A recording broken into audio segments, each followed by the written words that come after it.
दशम स्कंद में एकादश अध्याय की कथा का हम श्रवण कर रहे हैं, जहाँ पे सुखदेव गोस्वामी वर्णन कर रहे हैं कि 3 साल 4 महीने के कृष्ण हो गए हैं और अब यहाँ पर विचार किया गोपों ने मिलकर के कि गोकुल में बड़े अनिष्ट हो रहे हैं, हम सबको यहाँ से चले जाना चाहिए।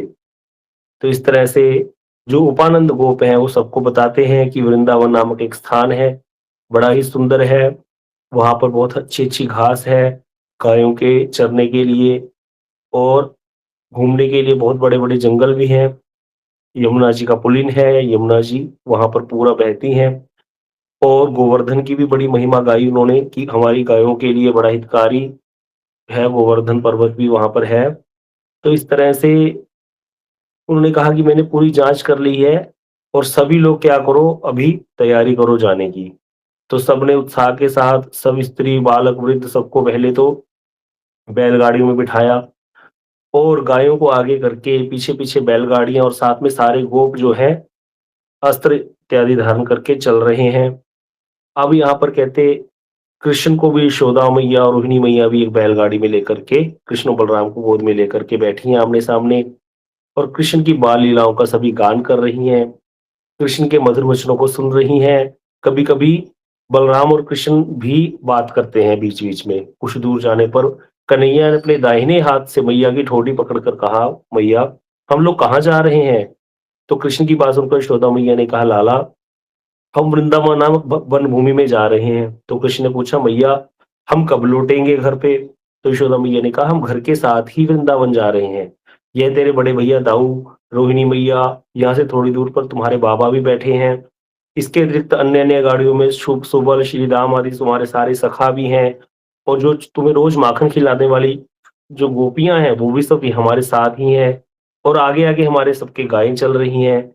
तो हम सब लोग ही शिफ्ट हो रहे हैं यहाँ से वृंदावन।" तो कृष्ण बड़े ही प्रसन्न हो गए और जाते-जाते रास्ते में पीपल का वृक्ष दिखा। बड़े ऊँचे-ऊँचे वृक्ष जैसा कि वर्णन आया है, पहले बहुत ही ऊँचे-ऊँचे वृक्ष थे यहाँ पर वृंदावन में, सारी ही भूमि में। तो वन पथ पर जाते हुए पीपल के बड़े-बड़े वृक्षों को देख कर के कृष्ण बलराम मुग्ध होकर के कौतूहलवश पूछने लगे, "मैया, चारों ओर असंख्य पुष्प, पत्र युक्त वायु के वेग से विचलित यह गगनस्पर्शी वृक्ष जो खड़े हैं इनके नाम क्या हैं?" तो यशोदा मैया ने कहा, "पुत्र, ये पीपल के वृक्ष हैं। शायद किसी को नहीं पता हो, पीपल भी ये साधारण पीपल नहीं है ब्रज में। ब्रज में पारस पीपल उगता है, उसमें 5 तरह के फूल खिलते हैं। कभी पीपल के पे किसी ने फूल खिले देखे हैं? ब्रज में आप आइएगा, मैं आपको 1-2 जगह बता देता हूँ जहाँ पर आपको पारस पीपल के दर्शन हो सकते हैं। वो सब मनोकामनाओं को पूर्ण करने वाला है। एक पारस पीपल का वृक्ष जो है, वो है गोकुल में, जहाँ पर ठाकुर जी का घर है, नंद बाबा का आंगन, 84 खंबा जो आपने पुराने गोकुल महावन में जिसने दर्शन किया होगा। सीढ़ियाँ चढ़ते ही वहाँ पर छोटा-सा एक वृक्ष है, अभी छोटा हो गया, वो बहुत बड़ा था। तो वहाँ पर 5 तरह के पुष्प आप खिले देखोगे। एक ही पीपल के वृक्ष पर 4-5 रंगों रंगों के अलग-अलग रंगों के व्हाइट है, गुलाबी है, रेड है, पीला है, ऐसे 5 तरह के पुष्प उस पारस पीपल पर खिलते हैं।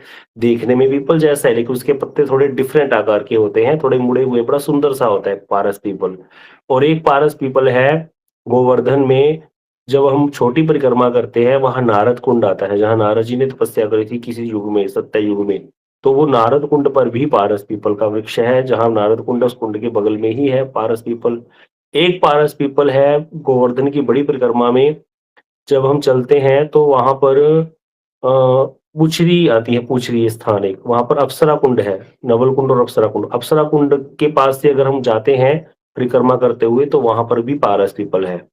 तो ये पारस के पीपल हमें तो कहीं और दिखाई नहीं दिए भैया, हमें तो ब्रज में ही नज़र आए और ये साधारण नहीं होते ये, बहुत ही विशेष कोई संत भक्त होते हैं, सिद्ध ब्रज का तो कोई भी वृक्ष साधारण नहीं है और पारस पीपल की तो बड़ी ही महिमा है।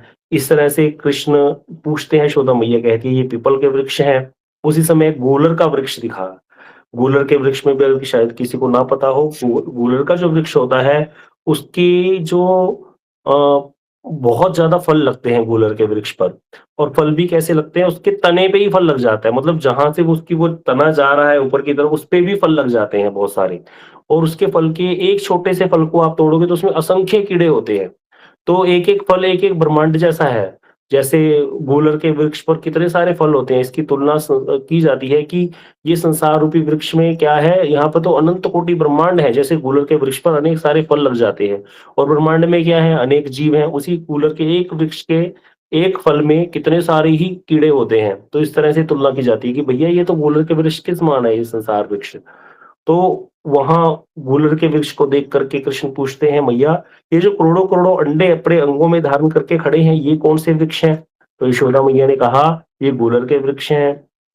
कृष्ण ने कहा, मैया ये बड़ी बड़ी जटाओं वाला वृक्ष का क्या नाम है? तो यशोदा मैया ने कहा, यह बरगद का पेड़ है।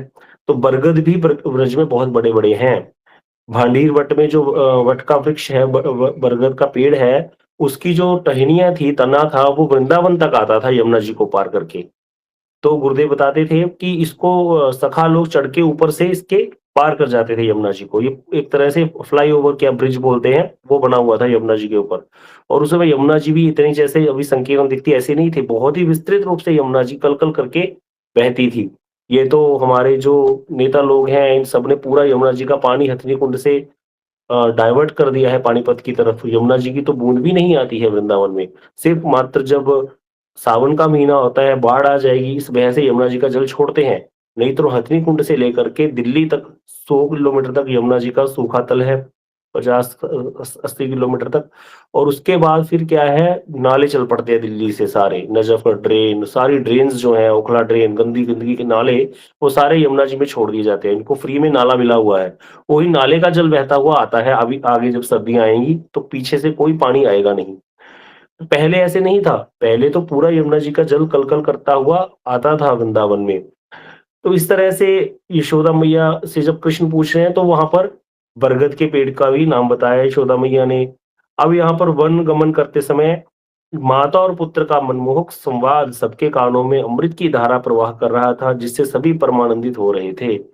तो यह जीव गोस्वामी पाद जी ने श्री गोपाल चंपू ग्रंथ में वर्णन किया है सारा।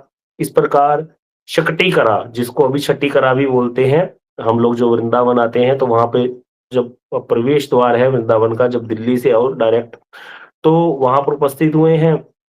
ब्रजवासियों ने इसी स्थान को चयन किया क्योंकि यहाँ से गिरिराज जी भी ज्यादा दूर नहीं है और यहाँ से वृंदावन भी 5 किलोमीटर ही है। तो वैसे तो ये अभी 5 किलोमीटर भी लगने लगा, ये पूरा वृंदावन ही है। पहले तो ऐसे ही होता था एक साथ। तो हमने भी ये छठीकरा का रोड जो है, पहले कभी ऐसे बना नहीं हुआ था, जैसे आजकल तो पूरा डबल लेन बन गया है। आज से 20 साल पहले तक यहाँ पर छोटी सी रोड होती थी और लोग जाते नहीं थे। रात के समय अगर हम बस लेके आते थे पहले पंजाब से, तो वृंदावन जाने के लिए इस रोड को यूज किया नहीं जाता था, उपयुक्त नहीं समझा जाता था। इतना जंगल था यहाँ पर। और फिर हम लोग जाते थे मथुरा स्पेशली, फिर मथुरा से जो अंदर वाली रोड है वृंदावन की, वहां पर आकर कात्यायनी देवी मंदिर के पास बसों को रोका जाता था। वहां पर भय नहीं था, वहां पर एक आधा पुलिस की कोई गाड़ी भी मिल जाती थी रात के समय। लेकिन यहाँ पर तो बहुत ही ज्यादा जो है यहाँ पर गुंडागर्दी इत्यादि, मतलब पूरा जंगल था, क्योंकि यहाँ पर लूटने का भी खतरा होता था। तो ये तो 20 साल 22 साल पुरानी बातें हैं, तो उस समय कैसा होगा? पूरा जंगल था ये सारा स्थान। तो यहाँ पर आकर उन्होंने चयन किए स्थान को रुकने के लिए, और नंद महाराज के आदेश ने सभी आकर सूचना दी पहुंचने की, हम पहुंच चुके हैं। और फिर अर्धचंद्राकार में गाड़ियों को खड़ा करके निवास का स्थान बना लिया। पहले तो अस्थायी निवास ही बनाया, फिर दूसरे दिन से सब वो कांटे-वांटे हटा करके बड़ी-बड़ी शाखाएँ गाड़ करके सुरक्षित कर दिया गया सब चीज़ों को, जैसे मेड़ बना लेते हैं जगह के रहने के लिए। और इस तरह से कहते हैं वृंदावन की जो भूमि सो रही थी, अब गोप-गोपियों के आगमन से जागृत हो उठी। तो हरिवंश पुराण में देखा जाता है कि गोपों ने वृंदावन में उपस्थित होकर के गायों का पालन और सुखपूर्वक विचरण करने के लिए शक्टावर्त नामक स्थान पर अर्धचंद्राकार रूप में गोप आवासों का निर्माण किया है। यह श्लोक श्री हरिवंश पुराण में आता है। वृक्षों से शोभित स्थान पर गोवर्धन पर्वत को सन्मुख रखकर, गोवर्धन पर्वत यहाँ से सामने ही है, उन्होंने अनुरूप वास स्थानों का निर्माण किया। तो बता रहे हैं यहाँ पर, ये लोक दृष्टि से देखा जाए तो ये कितना है, 8 कोस चौड़ा और 4 कोस विस्तृत है। 8 कोस दीर्घ है और 4 कोस विस्तृत स्थान पे ब्रजवासियों का निवास स्थान बना हुआ है। तो लेकिन भगवान का धाम तो अचिंत्य है, अनंत शक्ति से युक्त है, ये तो वैसे ही एक गणना बताई गई है शास्त्र में। तो इस तरह से कहते, बीच में नंद बाबा का भवन था, उपानंद सानंद नंद महाराज जितने भ्राता थे उन सबके भवन थे। इस तरह से सारे ब्रजवासी वहां पर निवास करने लगे। और गोकुल छोड़ने का कोई भी कष्ट जो है उनको नहीं हुआ। वृंदावन सुखदाई होने के कारण वहाँ जो है अधिक सुख का अनुभव करने लगे, पहले से भी ज़्यादा अधिक। अगर कोई व्यक्ति 50 गज के घर में रहता हो, बाद में उसको 500 गज का घर मिल जाए रहने के लिए, तो उसको तो आनंद आएगा ही, भैया परिवार हो बड़ा। तो इसी प्रकार यहाँ पर भी पहले जो गोकुल नामक स्थान था, वहाँ पर जगह थी कम, लोग ज़्यादा थे। और यहाँ पर क्या है, बहुत ही उपयुक्त स्थान है, खुले-खुले घर मिल गए सबको रहने के लिए, और बढ़िया गायों के चरने के लिए भूमि भी मिल गई। तो इस तरह से कहते हैं दोनों भाइयों राम और कृष्ण के आनंद की सीमा नहीं रही। इस तरह से बहुत ही आनंदित थे कृष्ण जो हैं वृंदावन, यमुना पुलिन और गोवर्धन आदि पर्वत को देख करके बहुत ही आनंदित थे। तो यहाँ पर बता रहे हैं आगे कि ये यमुना की भूमि, यमुना पुलिन जो है और ये वृंदावन भूमि, यह यहाँ पर वैकुंठ का भी तिरस्कार कर रही है। कृष्ण के आने से यहाँ पर बहुत ही मनोरम हो गया है। राम और कृष्ण के लिए परमानंद दायक ये स्थान बन गए थे। इस प्रकार सभी जो है यहाँ पर इधर-उधर विहार करने लगे, कृष्ण अपने सखाओं के साथ, और वैकुंठ से भी श्रेष्ठ वर प्रदान किया वृंदावन की भूमि को भगवान ने। और यहाँ पर आगे बता रहे हैं शिवदेव गोस्वामी, वृंदावनम गोवर्धनम यमुना पुलिनानि च वीक्षा वीक्षासीदुत्तमा प्रीति राम माधव नृप। हे राजन, सुखदेव गोस्वामी परीक्षित जी महाराज जी को संबोधित करते हुए कह रहे हैं, वहां पर वृंदावन, गोवर्धन एवं यमुना पुलिन का दर्शन कर राम और कृष्ण को अत्यंत अत्यंत आनंद हुआ है। अब यहाँ बता रहे हैं कि फिर क्या हुआ, जब यहाँ पर कृष्ण चले थे गोकुल से, तो 3 वर्ष 4 महीने के हो गए थे। अब उनका शिशु भाग भाव जो है अंतरित हो रहा है धीरे धीरे, और कुमार भाव प्रकाशित होने लगा। कुमार अवस्था होती है 4 से लेकर के आगे। अब दोनों भाई जो हैं, दूध भी कम पीने लगे माताओं का, क्योंकि उनके शरीर जो है सुगठित होने लगे पहले से, वेग से दौड़ने लगे, वृक्षों पर चढ़ने लगे, शिंगा बजाना, कुमारावस्था की चपलता प्रकाशित होने लगी। देखा जाता है जब बच्चे 3 साल तक होते हैं तो वो रोना-धोना भी मचा कर के रखते हैं घरों में। लेकिन जब थोड़े बड़े हो जाते हैं तो वो अपनी मस्ती में हो जाते हैं अपने मित्रों के साथ, सबको पता है। तो इसी प्रकार कृष्ण भी हर समय ही कहते हैं बहुत प्रकार के कौतुक करने के कारण उनका मुख जो है कृष्ण का सर्वदा ही मुस्कान से युक्त रहने लगा। अपनी समान आयु वाले बालकों के साथ बहुत प्रकार की क्रीड़ाएँ करने लगे, और दोनों भाइयों ने स्वयं कपड़े भी पहनना शुरू कर दिए, वस्त्र स्वयं ही धारण करते थे। यशोदा मैया बड़े स्नेह से कृष्ण और बलराम को वस्त्र पहना देती थीं, लेकिन कृष्ण उनको खोल देते और अपने हाथों से पहनने के लिए फिर मैया से वस्त्र माँगने लगते। स्वयं वस्त्र पहनकर कहते पहनने जब पहनते थे कृष्ण स्वयं वस्त्रों को धारण करते थे, तो शरीर का आधा भाग तो ढक जाता, लेकिन आधा जो है खुला रह जाता। लज्जित होकर के फिर वो पूरे शरीर को ढकने का प्रयास करते। इस प्रकार बड़ी ही सुंदर भगवान की ये कुमारावस्था की लीला का वर्णन कर रहे हैं श्री विश्व चक्रवर्तीपाद जी। कहते हैं गोपियों को बड़ा ही आनंद होता है इस प्रकार राम और कृष्ण को जो है देखते हुए, करते हुए, बातें इस तरह की करते हुए। अब जब नंद महाराज कभी-कभी गायों को देखने के लिए वन में जाने लगते, तो दोनों भाई जो राम और कृष्ण हैं, उनके साथ जाने का हठ करते। तब नंद बाबा जो है गोद में उठा करके दोनों बालकों को वन में ले जाते थे, और वहाँ गोपाल चंपू में श्री जीव गोस्वामी वर्णन कर रहे हैं, आगच्छताम तत्र वने जनानाम स्नेहार्थिनाम क्रोडगतो पुत्रश्च।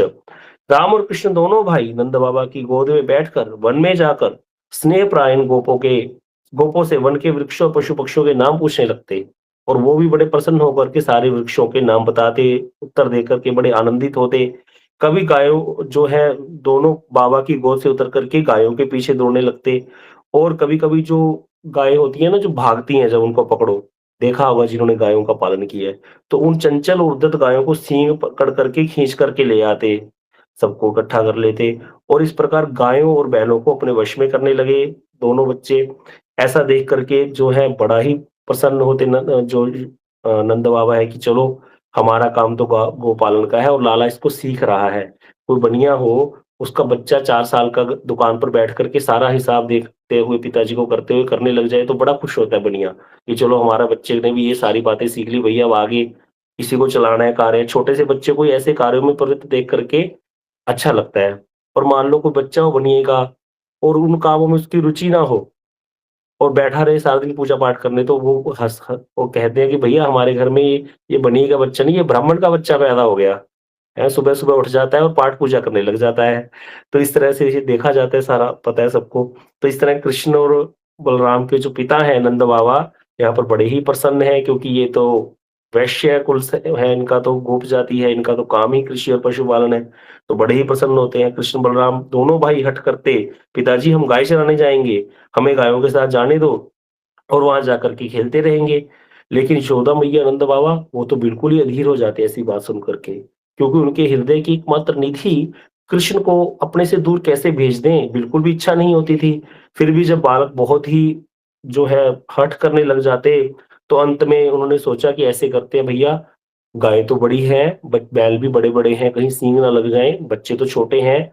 2 छोटे-छोटे बछड़ों को इनको लेकर के इनको यहीं आस-पास भेज देते हैं, जिससे बच्चों का जो है ये हठ भी दूर हो जाएगा और यहीं पर भी खेलते भी रहेंगे। इनकी इच्छा भी पूरी हो जाएगी और हमारी दृष्टि से दूर भी नहीं जा सकेंगे। तो इसी प्रकार यशोदा मैया और नंद बाबा ने स्थिर किया। तो परामर्श करके उपानंद गोप से नंद बाबा ने शुभ दिन निकाल करके ज्योतिष से ब्राह्मण पंडितों के द्वारा मांगलिक अनुष्ठान करा के रामकृष्ण दोनों भाइयों को वन चारण में, वत्स चारण के लिए नियुक्त किया, वन में बछड़े चराने के लिए। गोपाष्टमी तिथि आती है कार्तिक मास की शुक्ल पक्ष की अष्टमी तिथि, जैसे आज पूर्णिमा है, तो उसी दिन कृष्ण ने गैया चराना शुरू किया था। स्थान है नंदगांव में टेर कदम्ब, वहां पर सब लोग दर्शन जाते हैं करने। तो वो थोड़ा बड़ी एज में किया भगवान ने, लेकिन इससे पहले वृंदावन में जो चराए वो बछड़े चराए पहले।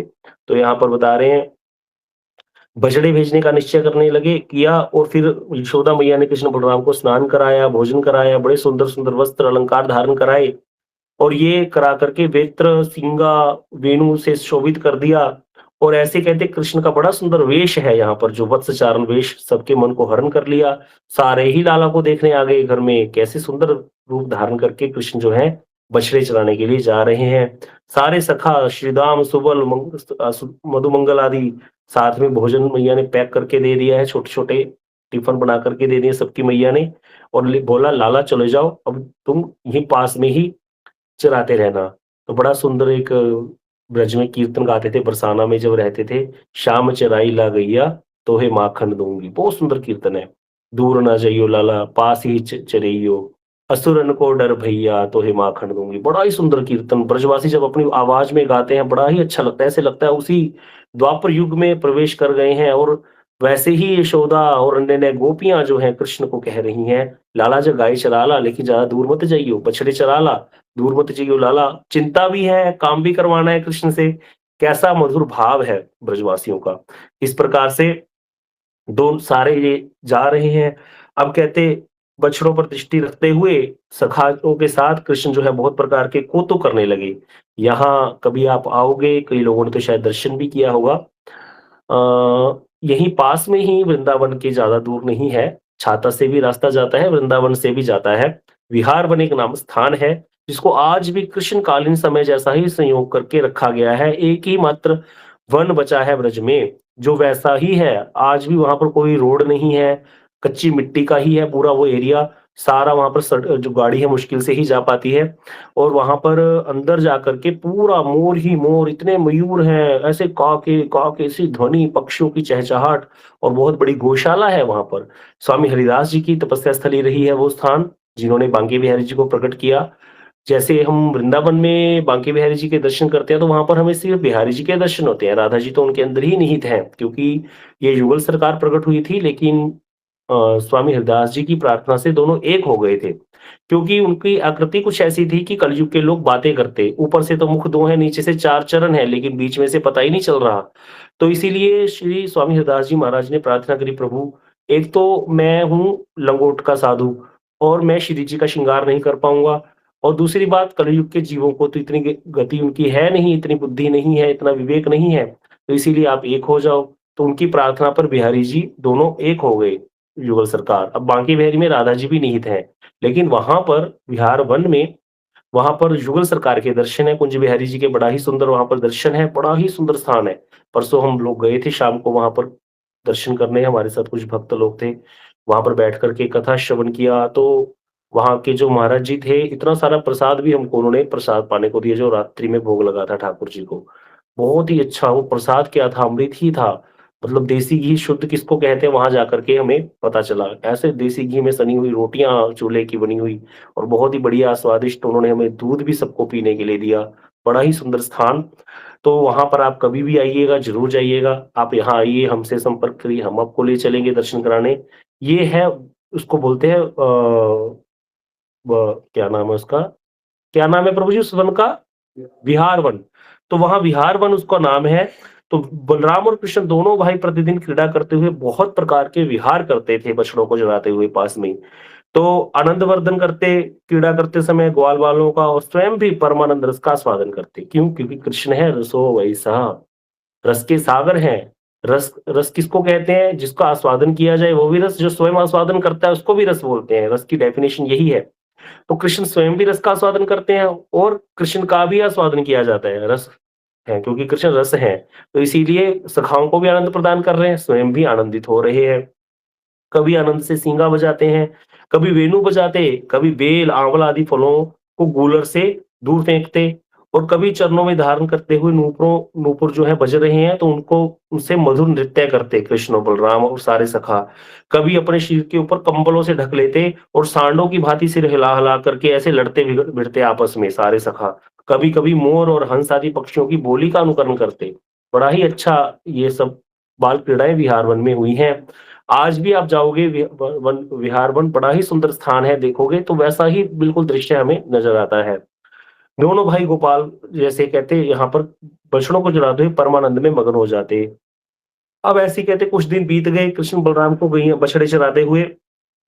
अब कोई आशंका भी नहीं रही मैया को, क्योंकि पहले तो बड़े असुर गोकुल में पहले ही दिन से असुर आने लग गए थे, 6 दिन के कृष्ण थे, पूतना आ गई थी। तो यहाँ पर यशोदा मैया विचार करने लगी कि भगवान नारायण की अपार करुणा से अभी जो मेरा बच्चा है, कृष्ण है, ये बछड़े चराने के उपयुक्त हो गया है। तो इसीलिए कहते फिर भी वो कृष्ण जो है वो तृप्त नहीं हो पा रहे, पास-पास बछड़े चराने में उनको लगता है कि हमें थोड़ा दूर जाना चाहिए, दूर जाकर के खेल-कूद करने की बड़ी इच्छा होती थी कृष्ण की। इसीलिए नंदनंदन क्या करने लगे, प्रतिदिन बछड़ों को चराने के लिए यमुना जी के पुलिन के पास भी जाने लगे, आगे-आगे बढ़ गए। अब यहाँ पर क्योंकि यशोदा मैया को भी ज़्यादा अनिष्ट की आशंका नहीं थी, तो वो क्या करती थी बस सावधान कर देती थी बालकों को और बलराम को कि ला तुम लोग कृष्ण के साथ-साथ ही रहना और बहुत ज़्यादा इसको अकेला कहीं मत छोड़ना और घरे घने वन में मत जाना, यमुना जी में मत प्रवेश करना और कृष्ण को भी मत जाने देना, बड़ा चंचल है। एक दिन ऐसे ही अपने सखाओं के साथ एक वत्स क्रीड़क वन है, वत्स वन है, यहाँ पर ब्रह्मा जी को मोह हुआ था, तो यह भी वृंदावन के बहुत ही पास है। वहीं जहाँ पर छठीकरा है, वहाँ से ही रास्ता जाता है, 10 किलोमीटर मुश्किल से होगा अभी के परिमाण के अनुसार। तो हम लोग वहाँ भी गए थे परसों, तो वो बड़ा सुंदर स्थान है गोचारण के लिए। आज वहाँ भी ऐसा ही स्थान है, वो भी बड़ा सुंदर स्थान है, कभी आप जाइएगा तो पता चलता है। तो वहाँ पर बड़ी सुंदर-सुंदर घास, मैदान को देख कर के बछड़ों को चरने के लिए छोड़ कर के कृष्ण एक वृक्ष के नीचे बैठ गए और इस तरह से सारे जो सखा हैं बलदेव और गोप बालक सारे कृष्ण को घेर करके बैठ गए। वहाँ छाक लीला का स्थान है। छाक लीला अर्थात जहाँ पर सारे सखा बैठ करके भोजन करते हैं कृष्ण के सामने। तो बताते थे गुरुदेव योग माया की प्रेरणा से सबको क्या लगता है, कृष्ण मेरी ही तरफ देख रहे हैं और मेरे सामने इस तरह से कृष्ण के इतने रूप वहाँ प्रकट हो जाते हैं। जो पीछे वाला सखा है, जो पीछे बैठा है बिल्कुल बगल में, उसको लगता है कृष्ण मेरी तरफ देख रहे हैं। सबको कृष्ण आनंदवर्धन कर रहे हैं। यह है भगवान की अचिंत्य शक्ति से हुआ। तो इस तरह से कहते बैठ कर के सब बैठे थे और आगे इसकी बड़ी सुंदर-सुंदर कथाएँ आएँगी, इससे भी आगे। तो बता रहे हैं एक समय कंस की प्रेरणा से एक असुर कृष्ण को मारने की इच्छा से वहाँ पर उपस्थित हुआ। इस असुर का नाम वत्सासुर ही बताया जाता है क्योंकि वो अभी थोड़ी देर में देखेंगे हम बैल का रूप बछड़े का रूप धारण कर लेगा। लेकिन इसका एक्चुअल नाम क्या था वो यहाँ वर्णन नहीं है, ना श्री भागवत जी में है, ना और न किसी ग्रंथ में है। तो बता रहे हैं एक असुर आया। अब वो तो बड़ा ही भयभीत था, उसको पता था पूतना और शक्टासुर और तिनावृत को मारने वाला ये कृष्ण ही है, बड़ा भयभीत था। लेकिन कंस ने उसको आज्ञा दे दी थी, कंस के अधीन था वो असुर, क्योंकि कंस ने सबको हरा करके अपने अधीन कर रखा था असुरों को, इसीलिए उसको आना पड़ा। अब यहाँ पर कृष्ण को देखते ही उसका हृदय काँप उठा। मन ही मन विचार करने लगा, यह तो वही नंद का पुत्र है जिसने पूतना आदि का अंत किया है। अब इससे शत्रुता करके जीवित लौटना संभव पर नहीं होगा और कंस के आदेश का पालन करना पड़ेगा, मथुरा भी नहीं जा सकते और इससे भी पंगा नहीं लिया जा सकता बालक से, तो कैसे दोनों कार्य संभव करूं? इस प्रकार उसने अपनी रक्षा के विषय में बहुत प्रकार के जब विचार किए, तो उसने सोचा अरे नंदनंदन को तो बछड़े अति प्यारे हैं, बछड़ों को चराने के लिए यहाँ पर घूम रहे हैं।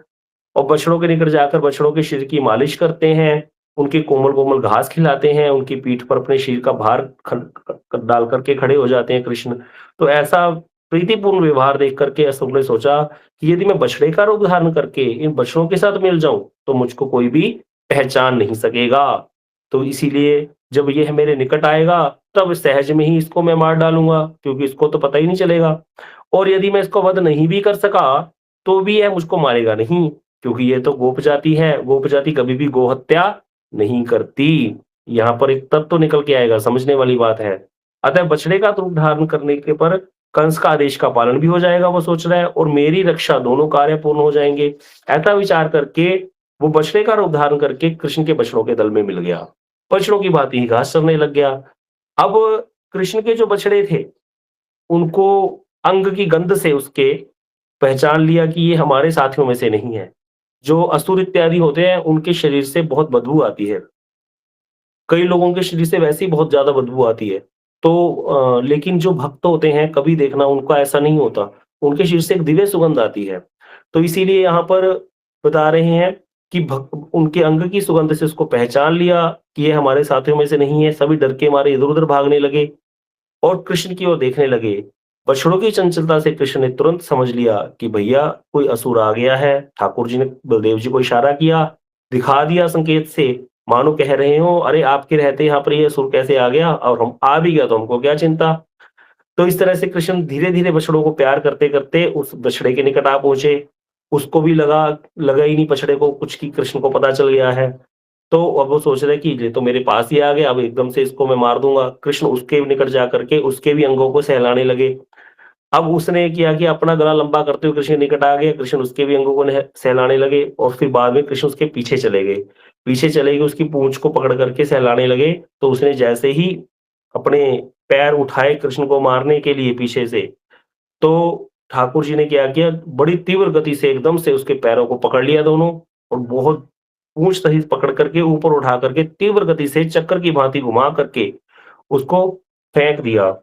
घुमाते ही वो मर गया और मरते समय उसने जो अपना कपट रूप त्याग करके बछड़े वाला असुर रूप धारण कर लिया और कैथ के वृक्ष के ऊपर बहुत पटक दिया, जिससे कैथ के वृक्ष भी धराशायी हो गए।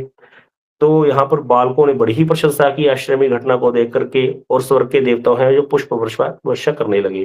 गोपाल चंपू में यहाँ पर श्री जीव गोस्वामी कहते हैं, कृष्ण ने कहा, हम गोपाल हैं, अतएव गोप जाति और गो जाति के शत्रुओं को हम स्वभाव से ही पहचानते हैं। अब यहाँ पर कोई कहे कि भाई कृष्ण ने बछड़े बने हुए को क्यों मारा, क्योंकि वो तो विचार कर रहा था बछड़ों को तो कभी मारते नहीं कृष्ण, वो बछड़ा नहीं था भैया, वो असुर था।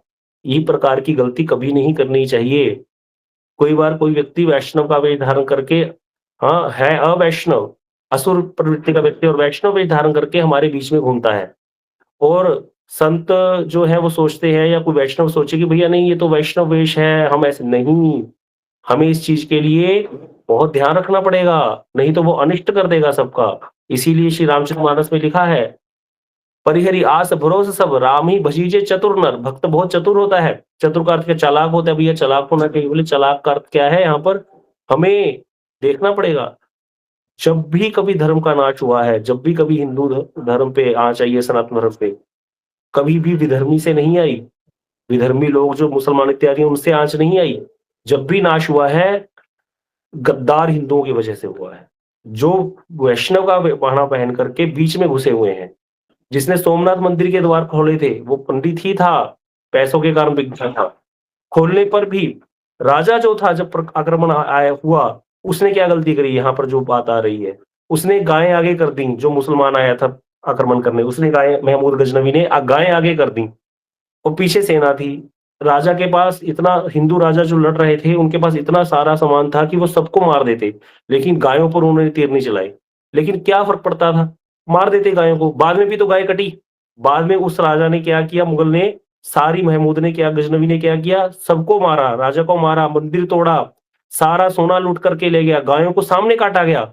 लेकिन इतना विचार नहीं किया उस राजा ने शुरू में पहले ही कि क्या हो जाएगा, ये गायें तो वैसे भी कटने वाली हैं। और गायों को मार के उन सबको मार दिया जाता। लेकिन यह बात ठाकुर जी ने जबकि करके दिखाई, ये असुर क्या सोच रहा था कि भई ठाकुर जी तो मारेंगे नहीं मुझे, असुर बन करके आया है। गाय का वेश धारण करके आ गया तो आ गया, वत्स बन के आया तो भगवान ने उसको भी मार दिया।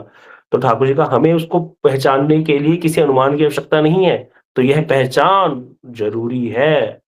भक्ति मार्ग में यहाँ पर कई लोग यहाँ पर मार खा जाते हैं, संत स्वभाव के कारण ऐसे व्यक्तियों का कई लोग फ़ायदा उठा करके बड़े-बड़े संस्थानों में देखा जाता है गुंडे लोग कब्ज़े कर लेते हैं।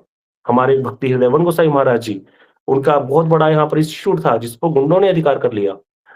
तो ऐसा देखा जाता है क्योंकि उनका संत स्वभाव होता है, वो बोलते नहीं किसी को, गलत व्यक्ति जिसको भजन करना है वो सोचता है हमें तो भजन करना है भैया, भजन करना है तो या तो फिर इस तरह के कार्य ये मत करो, खोलो ही मत इंस्टीट्यूट इत्यादि, ना करो। अगर करा है तो उसमें आपको ध्यान देना पड़ेगा। तो इसीलिए यहाँ पर भगवान ने बहुत सारी शिक्षाएँ इस लीला के माध्यम से हमको दी हैं। तो भगवान के स्पर्श होते से ही उसको जो है मुक्ति प्राप्त हो गई है बता रहे हैं।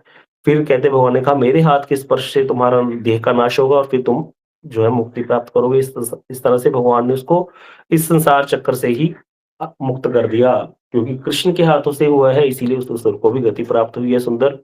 तो यहाँ पर समय हो गया है, आगे की कथा हम कल श्रवण करेंगे।